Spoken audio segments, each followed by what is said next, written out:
Pernahkah Anda mendengar kisah tentang kerajaan maritim yang perkasa di tanah Sulawesi?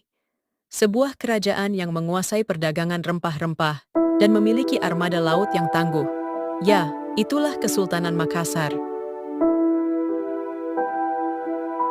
Di jantung Sulawesi Selatan, berdiri tegak Kesultanan Makassar, kerajaan maritim yang menguasai perdagangan rempah-rempah dan memiliki armada laut yang tangguh.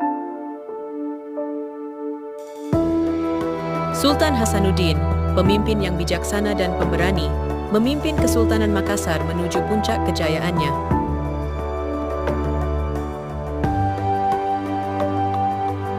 Pelabuhan Somba Opu, pusat perdagangan internasional, menjadi jantung ekonomi Makassar, menghubungkan kerajaan ini dengan berbagai kerajaan di Nusantara dan negara-negara di luar negeri.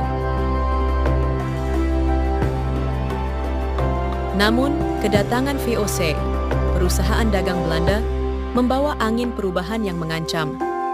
VOC menginginkan hak monopoli perdagangan di wilayah ini, yang sebelumnya dipegang oleh Kesultanan Makassar.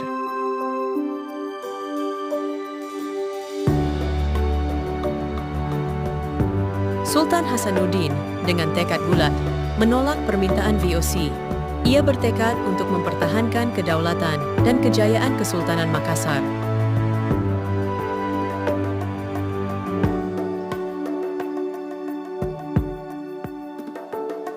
Pertempuran sengit pun pecah. Pasukan Makassar, yang terlatih dan berpengalaman, melawan dengan gagah berani.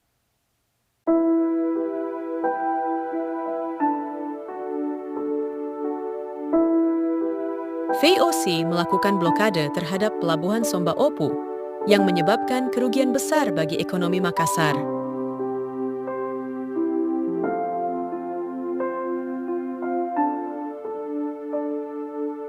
VOC juga menerapkan politik adu domba, memanfaatkan konflik internal di antara kerajaan-kerajaan di Sulawesi. Mereka menarik Arung Palaka dari Kesultanan Bon untuk berpihak kepada mereka, menambah tekanan pada Kesultanan Makassar.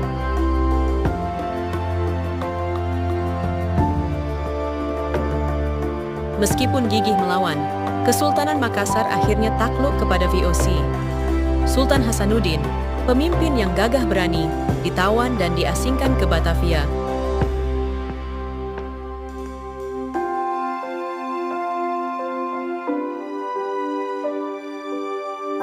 Perjanjian Bongaya, yang ditandatangani pada tahun 1667, menandai berakhirnya era kejayaan Kesultanan Makassar.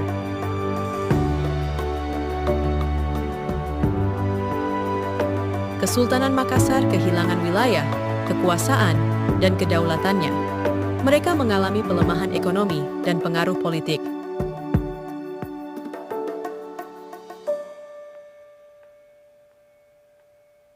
Perlawanan Kesultanan Makassar terhadap VOC, meskipun berakhir dengan kekalahan, menjadi bukti semangat juang dan patriotisme rakyat Makassar dalam mempertahankan kedaulatan dan kemerdekaan mereka. Meskipun kalah, Kesultanan Makassar meninggalkan jejak sejarah yang tak terlupakan.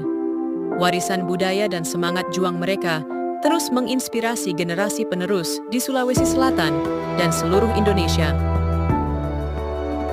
Tokoh-tokoh dalam perlawanan terhadap oleh Kesultanan Makassar.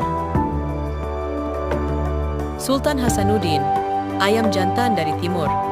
Ia memimpin perlawanan hingga tahun 1666, ketika VOC melancarkan serangan besar-besaran. Meskipun kalah dan terpaksa menandatangani Perjanjian Bongaya pada tahun 1667, Sultan Hasanuddin tetap menjadi simbol perlawanan rakyat Makassar terhadap penjajahan Belanda.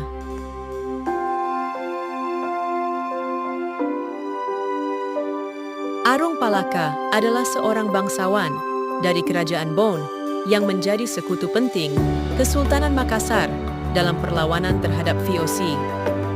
Arung Palaka dikenal sebagai pemimpin yang lihai dalam strategi perang dan memiliki pasukan yang kuat. Perannya dalam perlawanan Makassar sangat penting, terutama dalam pertempuran di wilayah Boni.